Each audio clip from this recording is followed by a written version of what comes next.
ምናልባት ይሄ ለአብዛኛው ዓለም ሕዝብ ስለ ተራ ሶሻል ሚዲያ ዝነኛ ልጅ የተነገረ ወሬ ነው።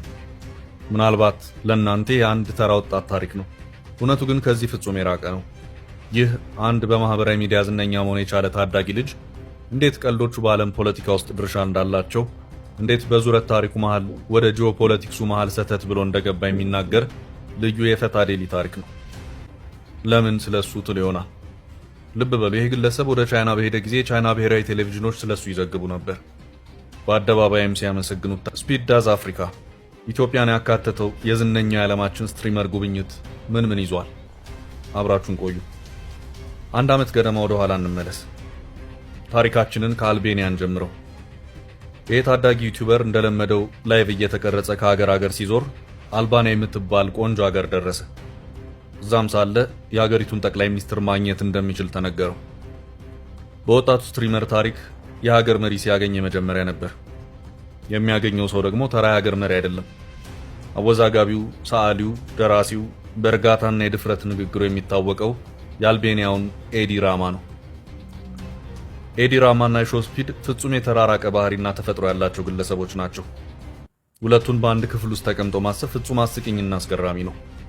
ኤዲ ራማ የተረጋጋ፣ ድምፁ ለስለስ ያለ፣ ረጅምና ግርማ ሞገስ የተሞላ፣ እድሜው ከፍ ያለ የሀገር መሪ ሲሆን፣ ስፒድ ፈጣን፣ መረጋጋት የማይታይበት፣ እንደ ውሻ በመጮህ ዝነኛ የሆነ ጥቁር አሜሪካዊ የ20 ዓመት ወጣት ነው።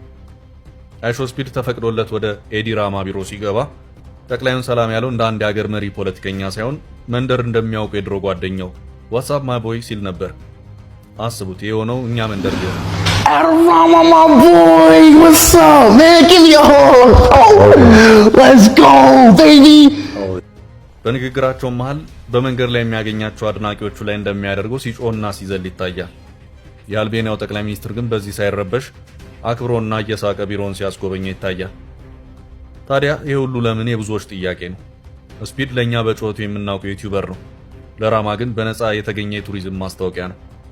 ከዚህ አጋጣሚ በኋላ የአልቤኒያ ቱሪስት ቁጥር በእጥፍ ይጨምራል። ስፒድም በነፃ አልቤኒያን ለዓለም ያስተዋውቃል። ይህ በእርግጥም በነፃ የተገኘ $1 ሚሊዮን ስራ ነው። ኤዲ ራማ ከምዕራቡ ዓለም ጋር እምብዛም ወዳጅነት የሌለው አሜሪካን ፒውር ኢቭል ሲል በአደባባይ የጠራ መሪ ነው። ወዳጅነቱ በይበልጥ እንደ ቱርክ ካሉ ወግ አጥባቂ ሀገራትና መሪዎች ጋር ነው።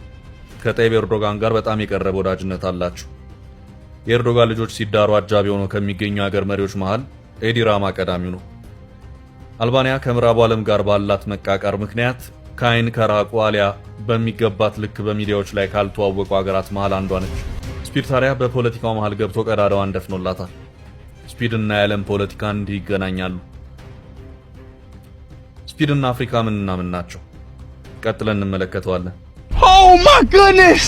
It's that time! Let's go! አንሴስተሮቹ ከአፍሪካ እንደሆኑ ደጋግሞ ይናገራል። ደሜ ውስጥ አፍሪካዊ ደም አለ ሲል ይደመጣል። ስፒድ ዳዝ አፍሪካ በፈረንጆች 2025 ማብቂያና 2026 ዋዜማ የታወጀ የአይሾስፒድ የአፍሪካ ቱር ነው። ይህን ጉዞ ከዚህ ቀደም ከነበሩ ጉዞዎች በብዙ ምክንያት ይለያል። የመጀመሪያው ስፒድ ለአፍሪካ ጉዞ ያደረገው ዝግጅት የተለየ መሆኑ ነው። ስፒድ ከዚህ ቀደም የቀጥታ ስርጭቱ ሲጀመር ተመልካቾች የሚያውቁት ሀገራቸው ሄዶ ሲሆን በዚህ ጉዞ ግን ወደ አፍሪካ ሊሄድ ነው የሚል ማስታወቂያ ሰርቶ ትልቅ ዝግጅት አድርጎና ቡድኑን በተለየ መንገድ አዘጋጅቶ ጉዞውን መጀመሩ የተለየ ያደርገዋል። በ28 ቀናት 20 የአፍሪካ ሀገራትን ለመዞር ያሰበው ስፒድ እስካሁን ደቡብ አፍሪካ፣ አንጎላ፣ ስዋቲኒ፣ ቦትስዋና፣ ሞዛምቢክ እና ዚምባብዌ ሄዷል። ከቀጣይ መዳረሻዎች ውስጥም ኢትዮጵያ አንዷ እንደሆነች ይታመናል። ኢትዮጵያውያን የማህበራዊ ሚዲያ ዝነኞች ከወዲሁ ግለሰቡን ለመቀበል ዝግጅት እያደረጉ እንደሆነ ሲናገሩ ይሰማል። ከግለሰቡ ጋር የመገናኘት እድሉን ለማሸነፍም ከወዲሁ ብዙዎች የቀብድ ቪዲዮዎችን እየሰሩ ወደ ግለሰቡ አድራሻ ይልካሉ። ምናልባት የሀገሪቱ መንግስት የግለሰቡን ተጽዕኖ ፈጣሪነት አምኖ ለአቀባበሉ የሚያደርገው ነገር እንዳለ የታወቀ ነገር ባይኖርም ኢትዮጵያ እድሏን በአግባቡ እንደምትጠቀምበት ይጠበቃል። እስካሁን በደረሰበት የአፍሪካ ሀገራት ጥሩ አቀባበል የተደረገለት ሲሆን የሀገራቱን ባህልና ወግ እንዲሞክር እየተደረገ እሱም ለዓለም ሕዝብ እየታየ ይገኛል። በመላው ዓለም ያሉ ከ47 ሚሊዮን በላይ ተከታዮቹ አሁን በሚገባ ስለ አፍሪካ ማወቅ ጀምረዋል።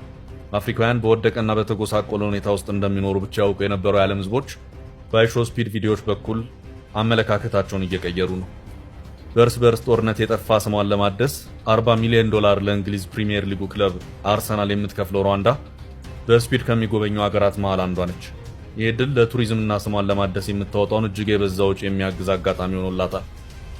ኢትዮጵያም እንዲሁ በዓለም እንዲሰማ የምትፈልገው ድምጿን በዚህ ግለሰብ አማካይነት ማስተጋባት ትችላለች።